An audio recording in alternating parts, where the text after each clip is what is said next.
Hi అండి. Welcome to తెలుగింటి వంటలు. ఈరోజైతే మనం వంకాయ పచ్చి శనగపప్పు తీయ కూర చాలా బాగుంటుందండి. ఇగురండి చాలా సూపర్గా ఉంటుంది. ఎట్లా కావాలో ఏమేం కావాలో చూసేద్దాం ఎట్లా చేయాలో. ఫస్ట్ అయితే మనం 2-3 ఎర్రగడ్డలు, ఒక 2 పచ్చిమిర్చి, ఒక 3 టమాటాలు, ఒక హాఫ్ కేజీ వంకాయలు, దానికి కొంచెం ఒక 100 గ్రాముల దాకా పచ్చి శనగపప్పు తీసుకొని బాగా కడిగి నానబెట్టేశారండి. ఫస్ట్ అయితే స్టవ్ వెలిగించి ఒక బాండు పెట్టుకొని నూనె ఆయిల్ పోసుకొని ఆయిల్ పెట్టేకంగానే కొంచెం కరివేపాకు, మనం తీసుకున్న 3 పచ్చిమిర్చి బాగా వేసి కొంచెం వేగంగానే మనం తరిగి పెట్టుకున్న ఎర్రగడ్డలు, పెద్దవి అయితే 2, చిన్నవి అయితే 3 వేసుకోండి. బాగా ఇట్లా అయితే ఎగురు బాగా వస్తుంది అన్నమాట. ఇది అవి కూడా వేసేసి కొంచెం గోల్డెన్ బ్రౌన్ కలర్లో వచ్చే వరకు వేయించుకుందాం. ఒక్క సెకండ్ మూత పెట్టామంటే ఎర్రగడ్డ బాగా మగ్గి వేగిపోతుంది. ఇప్పుడు దానికి కావాలని మసాలా 2 స్పూన్లు ధనియాలు, కొంచెం ఎండు కొబ్బరి, అల్లం వెల్లుల్లి, కొంచెం చెక్క ముక్క, ఇవన్నీ కూడా అల్లం వెల్లుల్లి పక్కన పెట్టేసి ధనియాలు, చెక్క ముక్క, వెండి కొబ్బరి కొంచెం వేయించుకుందామండి. బ్రౌన్ కలర్ వచ్చే వరకు వేయించుకుంటే ఈ వేయించుకున్నాక మిక్సీకి వేసేటప్పుడు అల్లం వెల్లుల్లి కూడా కలిపి వేసేసుకున్నామంటే ఈ మొత్తం మసాలా ఈ కూరకైతే చాలా బాగుంటుందండి. అసలు మీరు ఒక్కసారి చేసుకున్నారంటే మళ్ళీ మళ్ళీ ఇట్లానే చేసుకోవాలనిపిస్తుంది, అంత టేస్టీగా ఉంటుంది అనమాట. చూడండి, మనకైతే ఎర్రగడ్డ ముక్కలు కూడా అన్నీ వేగిపోయినాయి. వేగంగానే మనం నానబెట్టుకున్న పచ్చి శనగపప్పు కూడా వేసేసి ఒక్క సెకండు అట్లా వేగనిచ్చేద్దాం. ఇట్లా కొంచెం వేగనిచ్చుకొని అప్పుడు మనం మిగతా ప్రాసెస్ చేసుకుంటే చాలా బాగుంటుంది అనమాట కర్రీ అయితే. ఈ పచ్చిశనగపప్పు అయితే మనం ఒక గంట అయినా నానబెట్టాలండి. కొంచెం నీళ్ళు పోసి కడిగేసి వాటర్ వేసి నానబెట్టామంటే కొంచెం బాగా నానిపోద్ది. చూడండి, మనకైతే ఈ మసాలా దినుసులు కూడా వేగిపోయినాయి. ఇవి కూడా పక్కకు తీసుకొని కొంచెం చల్లార్చుకొని అప్పుడు మిక్సీ పట్టేసుకుందాం. ఈ విధంగా వేయించుకుంటే సరిపోతుందండి. ఎండు కొబ్బరి, ధనియాలు, చెక్క ముక్క వేయించుకొని పక్కన పెట్టి మిక్సీ గిన్నెలు వేసేసి మిక్సీ పెట్టేసుకుందాం. ఆ అల్లం వెల్లుల్లి కూడా వేసి పెట్టుకోవాలండి మిక్సీకి. ఇప్పుడు మనం ఈ పచ్చిశనగపప్పు వేసాం కదండి, ఒక్క నిమిషం మూత పెట్టి అట్లా వేగనిచ్చేసి ఇప్పుడైతే మనం కట్ చేసి పెట్టుకున్న టమాటా ముక్కలు, అంటే 3 టమాటాలు తీసుకున్నాం కదండి, సన్నగా కట్ చేసి పెట్టుకున్నాం, అవి కూడా వేసేసి కొంచెం బాగా వేగనిచ్చేద్దాం. అంటే ఒక్క సెకండ్ మూత పెడితే బాగా మగ్గిపోతాయి అన్నమాట. ఈ విధంగా మగ్గటం వల్ల మనకి ఇగురు రైస్లో కలుపుకోవడానికి కానీ దేనికైనా కూడా రొట్టెలోకి కానీ చపాతీ చేసుకుంటాం కదా, చపాతీ అయినా పూరి అయినా దేంట్లోకైనా సరే చాలా బాగుంటుంది అనమాట.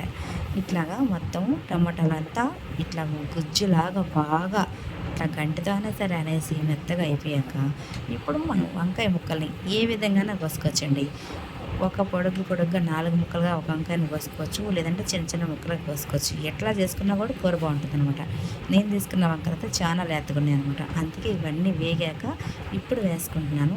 ఇప్పుడైతే మనకి వంకాయ ముక్కలు కొంచెమన్నా కనిపిస్తాయి అన్నమాట. ముందుగానే వేసేసామంటే ఈ వంకాయ మనకి బజ్జీగా అయిపోతుంది అనమాట.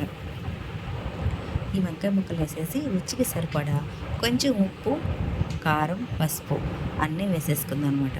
కొంచెం పసుపు వేసుకొని ఇప్పుడు మనం తినేదాన్ని బట్టి కారం వేసుకున్నాం. నేనైతే 2 స్పూన్ల కారం వేసుకున్నానండి. అన్నీ వేసేసి ఒక్క సెకండ్ అట్లా మూత పెట్టామంటే మనకి బాగా మగ్గిపోతుంది అనమాట. చూడండి, ఈ విధంగా బాగా మగ్గిపోయాక ఇప్పుడైతే మొత్తం కలుపుకుందాం. మనం మొత్తం కలిపేసి దీనికి కొంచెం వాటర్ అయితే సరిపోద్దండి, ఎక్కువైతే అవసరం లేదు. మాకైతే తీయగూర అంటాము, మా నెల్లూరులో తీయగూర అంటే ఇగురు అనమాట. ఈ ఇగురికైతే కొంచెం నీళ్ళు పోసుకుంటే సరిపోతుంది అనమాట, చాలా బాగుంటుంది. ఇప్పుడైతే మనం మసాలా వేసుకున్నాం కదండి, అల్లం వెల్లుల్లి, ధనియాలు, ఎండు కొబ్బరి, చెక్క ముక్క అన్నీ మసాలా వేసుకున్నాం కదా, ఆ మసాలా కూడా వేసేసి ఒక్క సెకండ్ కొంచెం పచ్చి వాసన పోయే వరకు అట్లా వేగనిచ్చేద్దాం. ఇట్లా వేగడం వల్ల ఏంటంటే పచ్చి వాసన పోయి బాగుంటుంది అనమాట. మనం ఏం చేసుకున్నాము ఆల్రెడీ, కాకపోతే అల్లం వెల్లుల్లి కూడా ఉంది కదా, కొంచెం వేగనిస్తే బాగుంటుంది అనమాట.